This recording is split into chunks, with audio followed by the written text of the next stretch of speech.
네, 에듀젠 TV의 신도우입니다. 오늘도 박태현 위원님 모셨습니다. 반갑습니다. 네, 안녕하세요. 네, 우리가 진짜 자주 뵙네요. 자, 오늘은 이번 시간에는 학교 운영위원회와 학부모회를 이렇게 하다 보니까 저도 이제 학교 운영위원회를 이렇게 했지만 물론 아직도 잘 모르고요. 뭐 이런 지침서가 어디 있다고요? 네, 업무 편람이라고 해가지고 네. 경기도 교육청, 교육부, 그다음에 해당 지원청에서 발행하는 책자들이 있습니다. 무슨 업무 편람이라고 되어 있는 거예요? 학교 운영위원 업무 편람이라고 해가지고 네. 이렇게 책자들이 만들어집니다. 2013년 12월이 최종판으로 해가지고 그 이후로는 계속 인쇄만 하고 있는. 2000 몇 년이요? 2013년. 2013년에. 그런데 얼마 전에 제가 말씀 나누다 보니까 이게 학교 운영위원회와 학부모회 내지는 거기에 보면 각종 위원회가 한 33개까지 있다고요? 위원회가? 요즘은 좀 더 늘어서요. 40개 정도까지 있습니다. 아, 네. 40개 정도의 위원회가 있는데 예. 그러니까 학교의 권력이라고 하는 게 우리가 보통은 권력이라고 하니까 좀 이상한데요. 좀 넓은 의미에서 그냥 헤게모니라고 표현할까요? 어쨌든 교장이 왕인 줄 알고 있잖아요, 보통은. 예. 근데 실은 그렇지가 않고요. 요즘 교장 선생님들 만나면 요즘 선생님들이 왕이죠. 또는 요즘 학부모회가 왕이죠. 뭐 이런 표현들을 많이 씁니다. 예. 그러니까 사실 교장이 갖고 있는 권한도 그닥 그렇게 많지 않다 그래요. 정확한 표현으로는 교장 선생님이 가진 권한은 3개 정도밖에 없습니다. 어떤 거죠? 교원 평가 권한. 교원 평가 권한. 예, 또 인사국가라고 표현하죠. 네, 네. 그다음에 학내 직무 임명권. 직무이면 너 예, 부장해라. 너 부장해라. 너 교육과정 1학년 부장해라. 뭐 이런 거 해라. 이런 거. 그다음에 거꾸로 업무 배제권. 너는 이걸 맡지 마라. 예, 그러니까 일단 맡겼는데 일단 사고가 나면 긴급하게 교장 선생님이 가끔씩 그 담당 선생님을 업무에서 배제시켜야 될 상황이 있어요. 오케이. 그렇다 하고요. 자, 그러면 갑자기 묻고 싶어졌어요. 그럼 교감은요? 교감 선생님은 정확한 표현으로는 근데 이걸 다 알고 계시는 거예요, 지금? 예. 네. 든든합니다. 네. 학교 시스템은 2가지 계열이 있어요. 네. 그러니까 교육과정과 관련된 교원이 있으시고요. 네. 그다음에 학교 시설을 관리해야 되는 직원이 있죠. 네. 요 2가지가 합쳐서 교원 직원, 교직원이라고 부르는 이유가 그건데요. 그래서 직원의 대표자, 이거는 행정실장님이시고, 교육과정의 대표자는 교감 선생님입니다. 그리고 이 2가지를 총괄하는 건 다시 교장 선생님이시고요. 근데 정확한 표현은 이게 교장 선생님이 힘들어하시는 부분. 예전에는 교육자로서의 결정 권한이 많았는데 이제는 그게 다 권한이 분산돼서 최종 집행 관리자의 성격에서 가까워요. 그러게요. 예전에 보면 우리 어릴 때 우리가 이제 학교 다닐 때 보면 그때는 학교 운영위원회가 없었을 거 아니에요, 그죠? 예. 그때는 누가 담배를 폈다거나 아니면 누가 어떤 문제가 발생이 되면 그것에 대한 징계를 누가 했죠? 일단 그 당시에 학생부장이라고 학주라고 부르는 학생부장하고 그분들이 일단 최종 결정을 하고 그 다음에 바로 교장 선생님이 권한이셨죠. 그래서 그 아이를 일주일간 정학을 시키든 이렇게 퇴학을 하든 이러죠. 요즘은 그게 이제 학교폭력대책자치위원회로 넘어온 건가요? 2가지로 갈라졌는데요. 그러니까 선도위원회라는 게 있죠. 그러니까 학생 개인 상황이나 아니면 작은 사항들은 선생님들로 구성된 선도위원회가 있고요. 여기서 결정을 합니다. 근데 여기서도 다시 또 나가서 많은 학교들이 학생자치법정이라는 걸 운영하죠. 문제가 있는 학생들을 선생님들의 기준에서 판단하는 게 아니라 학생들이 일종의 법원과 유사한 기구를 운영하는 거예요. 그래서 거기서 최종적인 처벌의 수위를 결정하는 학교들도 생기기 시작을 했습니다. 학생들끼리 정해라. 근데 이제 사안이 심각해지기 시작하면 이건 객관적일 필요가 있잖아요. 그냥 학생이 수업 시간에 장난치다가 선생님한테 걸렸다. 이거는 그냥 선생님이 판단하셔도 되고 교원들끼리 판단하셔도 되죠.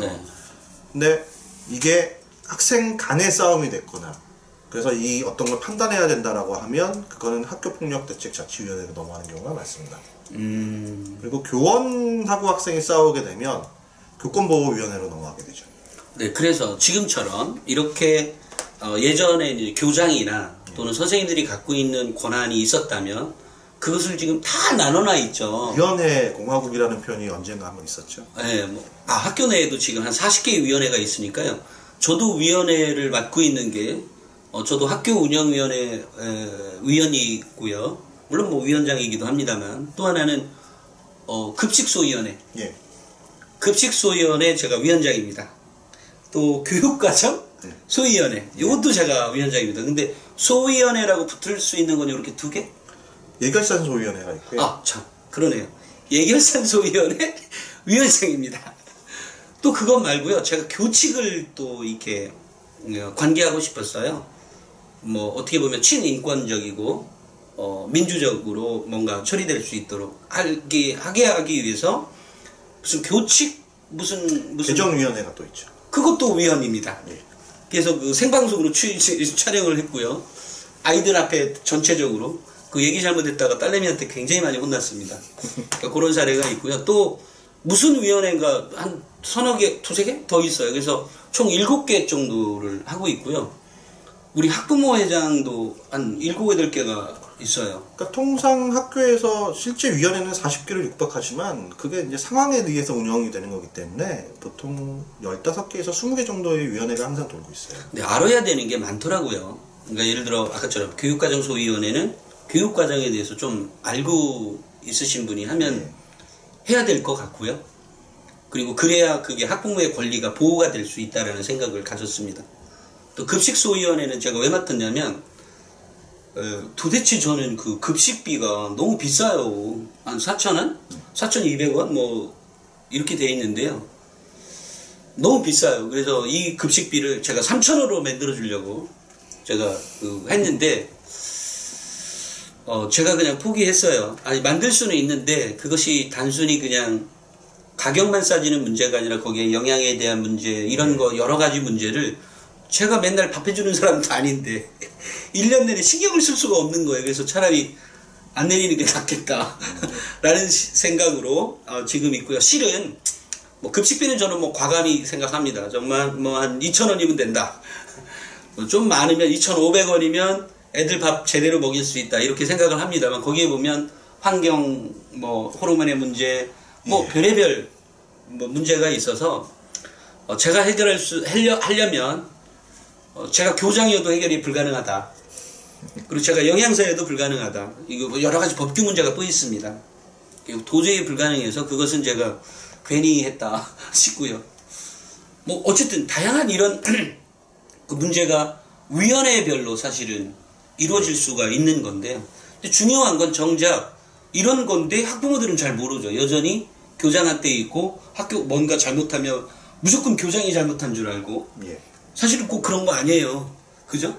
대부분 학부모들이 원했기 때문에 그렇게 돌아가는 경우가 많습니다. 네. 또 하나는 어떤 한 선생님이 뭐가 잘못됐다 이러면 뭐라고 하죠? 어떻게 가죠? 그 뭐 학폭이 어쨌든 뭐 절차들이 굉장히 다양하고 많은데 정작 알아야 되는 학부모는 예전 그러니까 제가 학교 다녔을 때 그때 그 모습의 학교로만 한정돼서 상황을 판단하게 되죠. 이거 정말로 대단히 잘못된 것 같고요.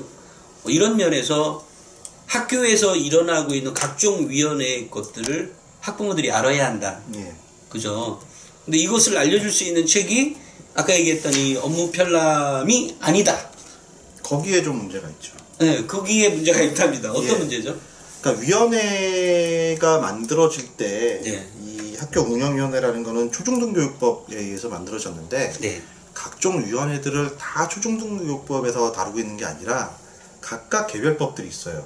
그러니까 이 책은 초중등교육법에 의한 설명서고요. 그럼 다른 위원회들은 다른 법에 의해서 만들어졌으니까 다른 설명서가 필요한 거죠. 예를 들어 학교폭력대책자치위원회 거는 학교폭력 예방법이라는 곳에 의해서 만들어졌기 때문에 여기 교육법이 이 안에 들어있지 않고 별도로 되어 있고요. 초중등교육법에 있는 것이 아니라 다른 법에 있는 거고. 그러니까 교원능력개발평가도 마찬가지고 뭐 다 위원회가 마찬가지입니다. 그래서 제가 이제 이 문제를 오늘 다 얘기할 수는 없고요. 그래서 제가 이제 저희 회사란다 저희 에듀진에서는 출판사를 또 갖고 있거든요. 예. 그래서 이제 우리 박태현 의원님한테 이런 부탁을 했습니다. 우리 책을 만들어서 우리 학부모들이 정말로 쉽게 접근하고 학교를 알 수 있도록, 학교를 알게 되면 선생님들을 이게 뭐죠? 생각 안 하고, 물론 뭐 생각하셨을 수도 있습니다만, 뭐 무조건적인 비판도 사실은 그게 잘 안 나올 거고, 그래서 그러니까 설령 어떤 문제가 발생이 됐더라도 그것을 좀 더 현명하게 예. 대처해 갈 수 있지 않을까. 또는 학교 선생님들도 사실은 알고서 어떤 문제를 학부모들에게 설명해 주는 경우도 물론 많으시지만, 모르면서 또 설명해 주시는 경우가 의외로 많다 그래요. 선생님들의 부담감은 무엇이든 질문이 오면 설명해야 된다고 생각하시는 것 같아요. 네. 그래서 알던 모르던 일단 설명부터 합니다. 네. 근데 알고 보면 그 설명이 또 그게 아닌 네, 케이스가 있고요. 그래서 우리가 이런 책을 좀 만들어 보자고 얘기를 하고 있는데, 좀 만들어 보면 어때요, 위원님? 책을 만들고 싶죠. 제가 낼게요. 내는 건 제가 내고요. 그래서 저는 뭐 가능한 한 올해 만들고요. 다만 이제 문제 중심이나 또는 월별로 일어나는 문제 또는 문제 중심, 아까처럼 우리 학교 교과에 물리교과가 갑자기 없어졌는데 그러니까 내년도에 안 만들어진다는데 이거 교육과정에서 뭔가 바꿀 수 있지 않느냐라든지 좀 더 그러니까 친학부모적인 책자 또는 친학생적인 또는 조금 더 민주적인 책이 필요하다. 이거는 뭐 경기도에서 만든 거긴 한데 경기도 교육청이 잘못한 건 아니고요. 다른 학교는 다른 교육청도 뭐 유사하지 않을까 싶어요. 그리고 제대로 된 문제를 다 여기다 넣기에는 이런 뭐라고 하죠? 좀 힘들죠. 그래서 가능한 한 좀 책을 만들어서 우리 학부모들이 이 책을 살 사람이 있긴 있을까요? 우리가 홍보를 잘할 수 있을까요? 그럴까요? 어찌됐건 우리 학부모들에게 꼭 필요한 책자를 만들고 싶어요. 만들어서 가능한 한 어떤 학교 문제가 발생이 됐다면 이 책 한 권으로 특히 가장 크게 문제가 되는 아이들 성추행 문제라든지 또는 아까 선생님들이 막 욕을 한다든지 그게 뭐 한 번이 아니라 자주 발생되는 문제, 아까 교원 능력 개발 평가 문항에 대한 문제, 이런 것들을 넣어서 책을 만들도록 한번 시도하려고 하니까요. 우리 학부모님들 많이 응원들 좀 해주시고, 이 책을 어떻게 만들지에 대한 그것도 고민 좀 많이 좀 해주시기 바랍니다. 그러니까 그런 책이 만들어지려면 학부모님들이 질문을 많이 하셔야 돼요. 그러니까 이 책이 잘못되어 있는 부분이 뭐냐면 공무원 기준에서 업무를 기술했다라는 거거든요. 그러니까 우리가 닥치는 문제를 설명해 주지를 못하고 그냥 업무는 그렇게 하는 겁니다라고 해버리니까 학부모님들이 표현하는 어휘와 그 어휘를 이 책에서 찾으려면 없는 거예요. 그러니까 여러분들의 질문이 그런 책을 만듭니다. 그러니까 질문 많이 해주시면 감사하겠습니다. 어디다가 해야 되는 거죠, 질문을? 저희 페이스북하고 밴드를 운영하고 있고요. 상상교육포럼이라고 찾으시면 나옵니다. 상상교육포럼. 네. 알겠습니다. 오늘은 여기까지 하도록 하겠습니다. 말씀 나눠주셔서 감사합니다. 감사합니다.